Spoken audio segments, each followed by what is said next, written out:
four-way stretch, like skirts, dresses, tops, pants that call for a two-way stretch. Leggings, I know in particular, need four-way stretch because they need to be able to stretch lengthwise as well as widthwise. Do you have anything to add?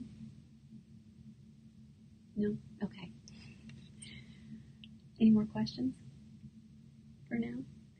Sarah and Beth are checking questions while I talk. So feel free to pipe up. This is a Q&A session. I prepared some stuff to talk about, but I'm more than happy to be interrupted to answer questions.